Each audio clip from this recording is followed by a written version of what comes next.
So, what's up mga keepers? Good morning. Yan, hatch tayo ngayon ng BBS. Yan o, naglagay muna tayo ng asin. Pinapatunaw muna natin bago natin lagyan ng BBS. Yan. Pinagay natin ng 1 scoop na asin. Yan, patunawin muna natin. Then, ito yung BBS na gamit natin mga bossing. Yan o. Konti na lang to kasi yan. Pero yan, may order pa naman tayong bago. Nandyan, dumating na kahapon yung order natin ng BBS na Aqua Master. Kasi baka maubusan tayo nito, order tayo ulit para mabilis lumaki yung mga fry natin, no? Yan yung mga fry natin. Hindi na yan mamamatay kasi yan, ganyan mga kalalaki. Goods na yan for to, mabilis na lumaki. Yan o, BBS lang natin ng BBS mga bossing. Yan, yung mga gusto mag-order ng BBS, lalagay ko dyan sa yellow basket or sa comment section yung link para pag ma-order kayo, makikita nyo na.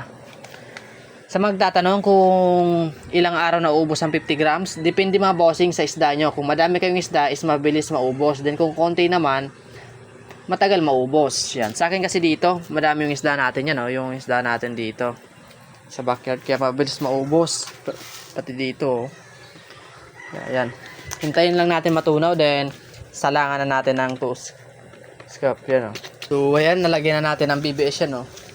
Nahalo na. Hintayin na lang natin to mag 24 hours bago ma-hatch tong BBS na hatchable yan, Kapag mag-hatch kayo mga bossing, kailangan nyo lang dito asin, tapos yan BBS, then konting tubig. Tansyahan lang kung ilang gusto nyo. Yan sa akin, 3 scoop yan, pero konti lang yung tubig na lalagay natin para mabilis natin ma-harvest. Yan. Pakain lang natin yan sa fry. Yung mga gusto pala mag-order nitong BBS Aqua Master, yan. Lalagay lang natin yan sa comment section or dyan sa yellow basket natin para kapag mag-order kayo is mabilisan lang. Mabilis yung mahanap. May 60 grams nito is nasa 20 grams pala is 60 pesos. Yan. Itong BBS na kinuha natin is 250 grams. Kaya 270. Murang-mura 50 grams, 270 na. Magagamit mo na dito sa mga fry mo.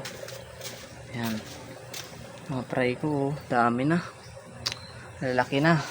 Tagal mag-drop ng golden zebra para ma-BBS na rin. Yan. Nandito pa Yan mga fry pa dyan.